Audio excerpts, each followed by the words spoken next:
Le temps est notre allié, mais il peut également être notre plus grand adversaire. Que se passe-t-il lorsque notre cerveau commence à ralentir, à oublier, à s'embrouiller? Sommes-nous condamnés à accepter inévitablement le déclin de nos fonctions cognitives, la sénescence qui accompagne les années? Ou bien existe-t-il des moyens de lutter contre cette inexorable réalité du vieillissement? À une époque où le nombre de seniors augmente à un rythme sans précédent, ces questions revêtent une importance capitale. Le vieillissement cognitif, avec son cortège de troubles et de maladies neurodégénératives, Alzheimer, Parkinson, la démence, représente un défi colossal pour la santé, la longévité et notre société. Cela soulève une question urgente: comment protéger son cerveau et booster sa mémoire à mesure que nous avançons en âge? Maintenir notre cerveau en bonne santé est un sujet qui nous concerne tous, que nous soyons seniors, que nous le devenions ou que nous soyons les proches de personnes âgées. La bonne nouvelle, c'est que des réponses émergent et elles sont plus accessibles que vous ne le pensez. Vous pourriez être surpris de constater que l'une des solutions se trouve sous vos pieds, sur un terrain de golf ou sur un sentier de marche. Pratiquer une activité physique, en apparence simple, renferme un pouvoir étonnant pour stimuler le cerveau des seniors. Bonjour les amis, je m'appelle Sébastien, je suis kinésithérapeute et vous êtes sur ma chaîne Santé de Fer, une chaîne où je vous donne tout un tas de conseils pour devenir acteur de votre santé. Donc si ça vous intéresse, je vous invite de suite à vous abonner. N'oubliez pas, si vous êtes sur YouTube, la petite cloche pour être tenu informé des prochaines vidéos. Et encore mieux, vous avez mes mails privés, vous trouvez le lien juste ici ou en dessous dans la description. Aujourd'hui, nous allons explorer les résultats d'une étude de 2023 qui révèle comment le golf, la marche nordique et la marche à pied standard peuvent non seulement contrer les effets du déclin cognitif, mais en plus renforcer nos fonctions cognitives. Comme d'habitude, toutes les études citées juste en dessous dans la description. Vous vous demandez peut-être comment ces activités physiques peuvent-elles stimuler le cerveau? Sont-elles vraiment efficaces? Et si oui, laquelle est la meilleure? C'est exactement ce que nous allons voir dans cette vidéo. Alors attachez vos ceintures, on est parti!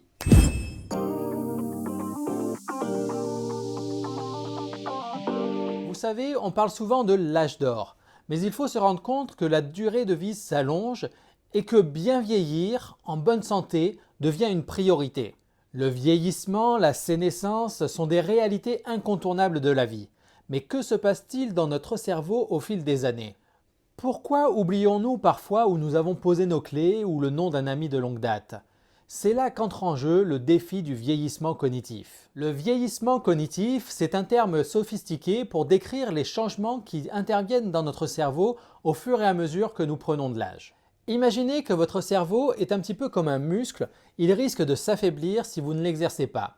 Cela pourra se traduire par des pertes de mémoire, une moindre capacité de concentration ou des difficultés à réaliser des tâches qui étaient auparavant simples à faire. Le défi est le suivant: comment aider nos fonctions cognitives à rester alertes et performantes à mesure que les bougies d'anniversaire s'accumulent?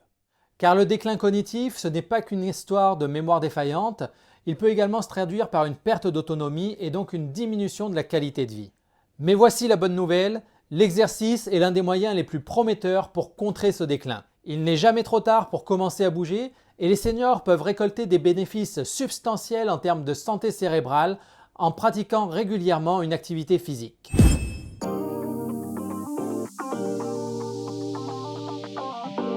L'exercice est bien plus qu'une simple activité physique. Il a un impact profond sur notre cerveau, aidant à maintenir nos performances et fonctions cognitives.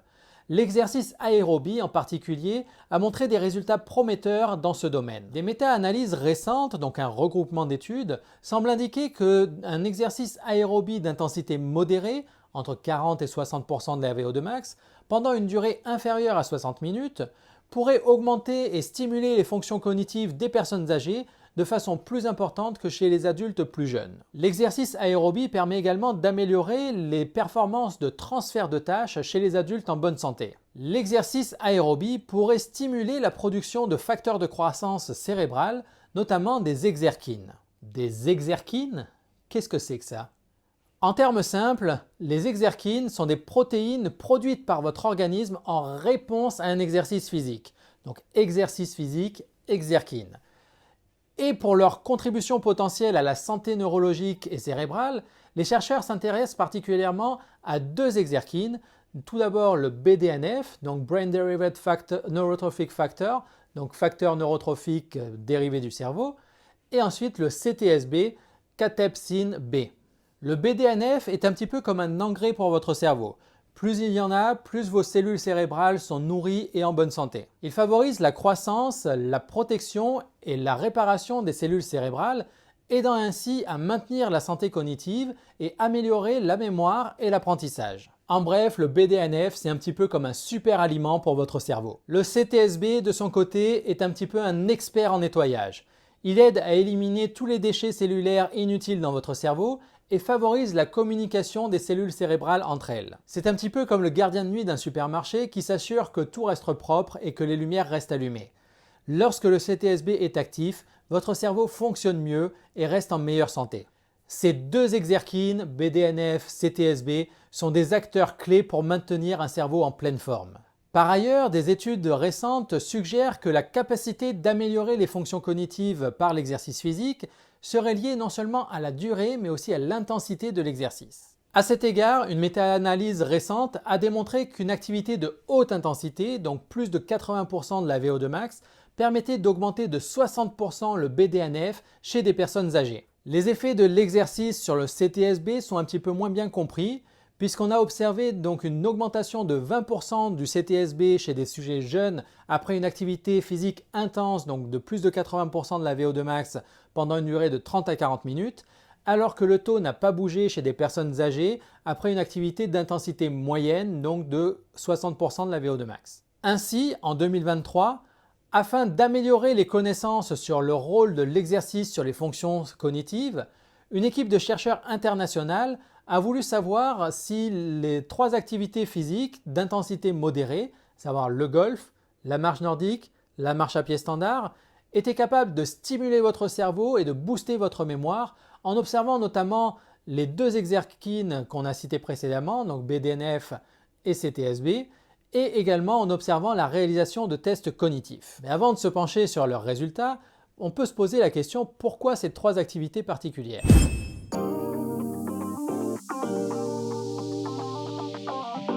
Le golf, la marche nordique et la marche à pied standard sont tous des activités d'extérieur d'intensité modérée, connues pour leur sécurité et leur accessibilité pour les personnes âgées, donc plus de 60 ans. Cependant, le golf et la marche nordique se démarquent comme des activités plus exigeantes sur le plan cognitif que la marche à pied traditionnelle. Le golf, par exemple, nécessite une réflexion stratégique, une planification minutieuse et une exécution précise. Jouer au golf, c'est un petit peu comme résoudre un puzzle complexe à chaque coup. La marche nordique, quant à elle, implique l'utilisation de bâtons de marche spéciaux, donc ajoute une dimension de coordination supplémentaire. Elle ajoute également une stimulation plus importante du haut du corps par rapport à la marche à pied standard. La marche à pied est la plus simple des trois activités examinées ici, mais ne la sous-estimez pas, car une marche simple et tranquille peut déjà apporter de nombreux avantages. Elle est accessible à tous et représente une excellente option pour tous ceux qui veulent garder un mode de vie actif sans trop de complications. Pour les bienfaits de la marche à pied sur la santé, je vous renvoie à ma précédente vidéo sur le sujet, juste ici et en description. D'après ce que je viens de vous dire, on s'attend à ce que le golf soit l'activité qui représente le plus d'avantages pour lutter contre le vieillissement du cerveau parmi les trois activités examinées dans l'étude. Mais regardons d'un peu plus près ce que nous dit justement cette dernière.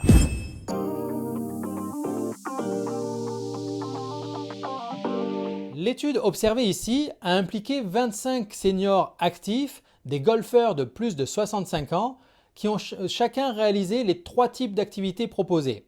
Donc chacun d'entre eux a réalisé tout d'abord un parcours de golf de 18 trous, une marche nordique sur une distance de 6000 mètres et une marche à pied standard sur la même distance.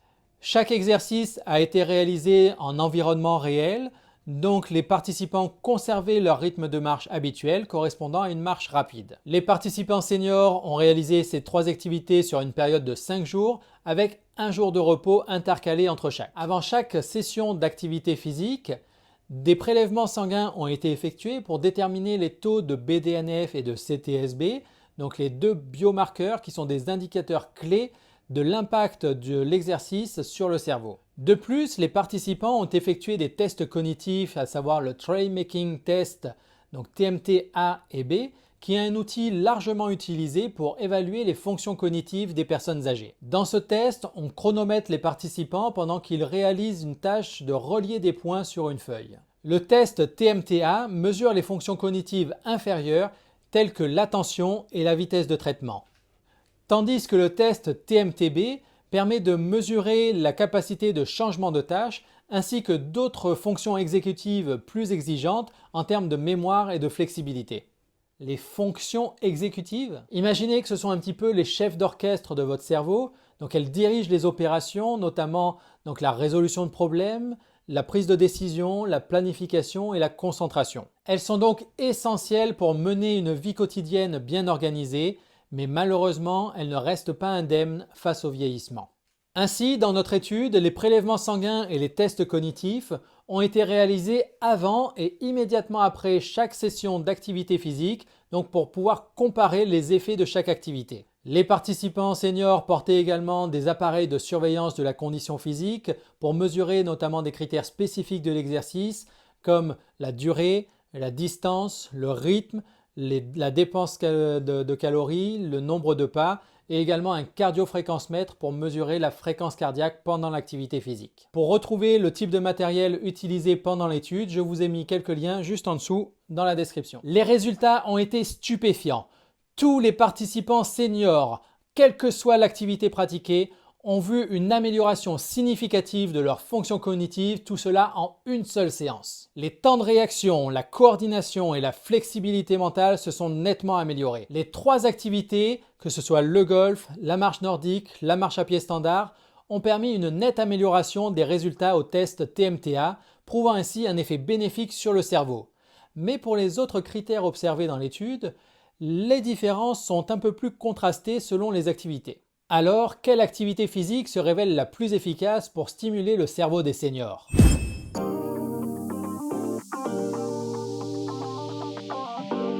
Observons tout d'abord les résultats aux tests cognitifs, donc TMT-A et TMT-B. Comme nous l'avons dit, tous les types d'activités physiques ont entraîné une amélioration des performances au test TMT-A.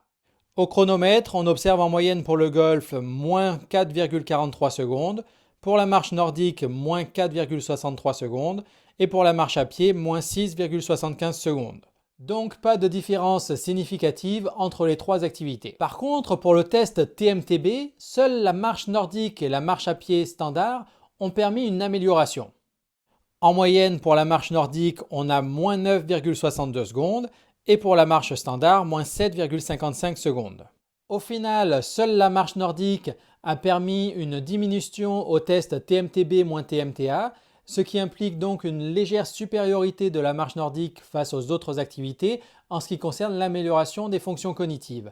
C'est certainement dû donc au fait que la marche nordique est plus exigeante en termes de cognitifs que la marche à pied standard. Ces résultats pourraient également être liés à l'intensité de l'activité physique, puisqu'en effet, si le golf a démontré une durée et une distance parcourue plus importantes que les 2 autres activités, en termes de fréquence cardiaque moyenne, c'est la marche nordique qui se distingue, donc c'est la marche nordique qui avait l'intensité la plus importante. En effet, l'intensité moyenne de l'activité physique basée sur la fréquence cardiaque maximale estimée était donc de 61% pour le golf, de 77% pour la marche nordique et de 76% pour la marche à pied standard. Mais le golf n'a pas dit son dernier mot. Tout d'abord, une durée plus longue d'une activité exigeante sur le plan cognitif pourrait induire plus de fatigue cognitive et également d'autres facteurs comme une déshydratation qui vont également jouer sur la cognition, ce qui pourrait expliquer que le golf, donc il y a eu une durée plus longue puisqu'il a fallu plus de temps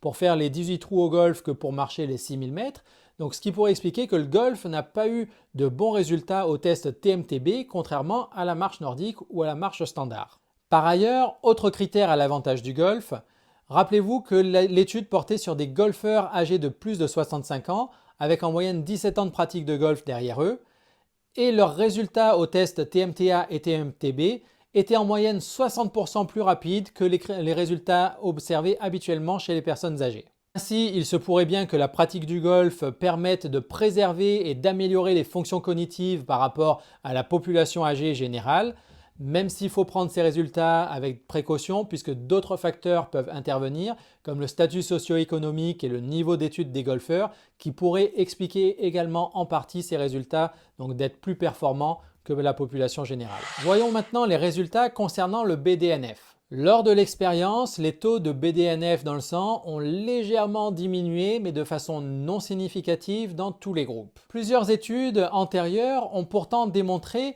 qu'une seule séance d'activité d'au moins 30 minutes d'intensité modérée, donc supérieure à 60% de VO2 max chez des jeunes adultes, permettait d'augmenter les taux de BDNF. Mais il semble, d'après notre étude de 2023, que ce ne soit pas le cas chez les personnes âgées, en tout cas à court terme, tout de suite après l'exercice. Par contre, environ 40 heures après l'activité physique, la marche nordique se démarque encore de ses concurrentes puisqu'elle a permis une augmentation significative des taux de BDNF chez les participants.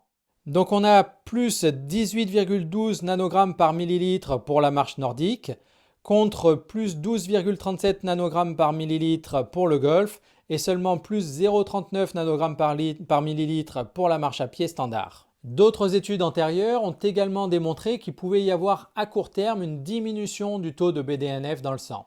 Il a été suggéré que cette réduction du BDNF pouvait être la conséquence donc d'une utilisation de ce BDNF pour la réparation des cellules musculaires lésées pendant l'exercice ou alors d'une diminution de la production de BDNF par le cerveau pendant la récupération après l'effort.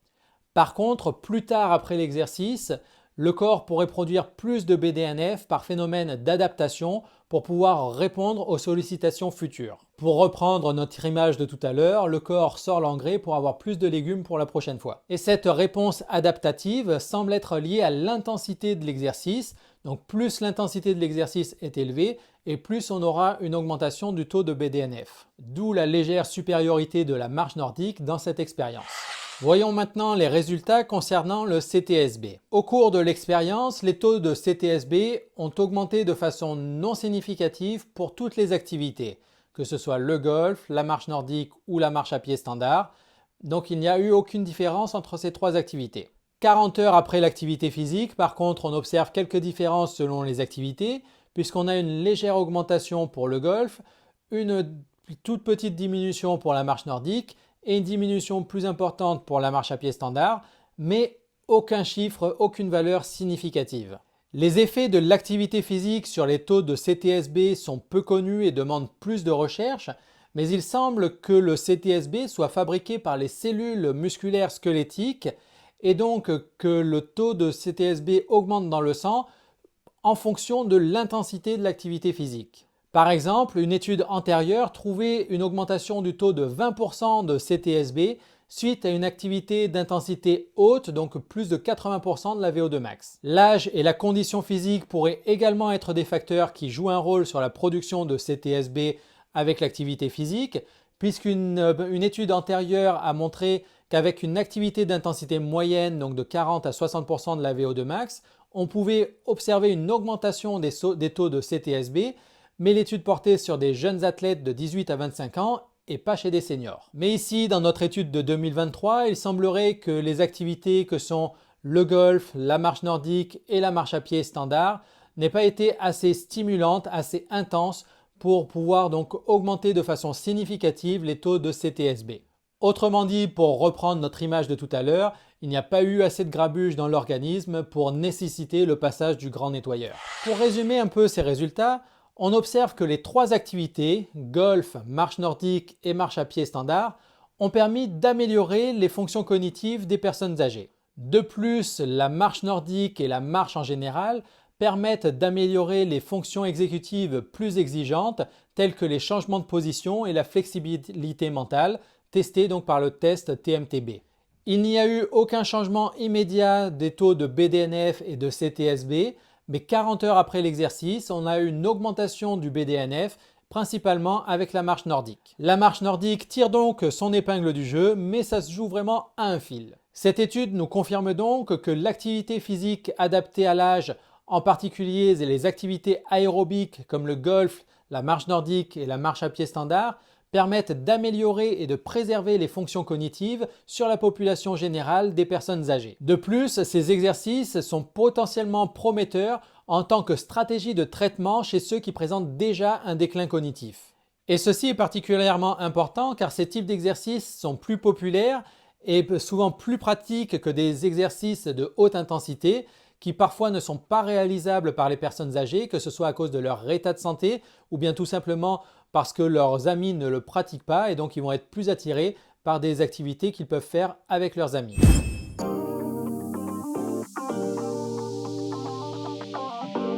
En fin de compte, le choix entre le golf, la marche nordique et la marche à pied standard dépendra de préférences personnelles. L'important étant de rester actif et de garder le cerveau en éveil. Peu importe l'activité que vous choisissez, votre cerveau vous en sera reconnaissant et vous continuerez d'avoir une vie active et épanouissante. Les terrains de golf, les sentiers boisés ou les rues pavées sont tous des chemins qui mènent vers un cerveau en pleine forme. Nous avons exploré les avantages incroyables de l'activité physique sur la santé cérébrale des seniors. L'exercice aérobie comme le golf, la marche nordique, la marche à pied standard ont démontré des résultats spectaculaires pour maintenir le cerveau en forme. Rappelez-vous que l'activité physique n'est pas seulement bénéfique pour nos muscles, mais également pour notre cerveau. Elle est le remède naturel pour contrer le déclin cognitif, stimuler notre cerveau et réduire le risque de maladies neurodégénératives. Il n'est jamais trop tard pour commencer. Avec une population vieillissante, il est de plus en plus nécessaire de faire de la santé cérébrale une priorité. Donc, restez actifs, encouragez les seniors de votre entourage à rester actifs, offrez-leur votre soutien, vos encouragements. Les bénéfices sont trop importants pour pouvoir être ignorés. En fin de compte, nous possédons tous le pouvoir de maintenir nos cerveaux actifs et alertes, d'être acteurs de notre santé.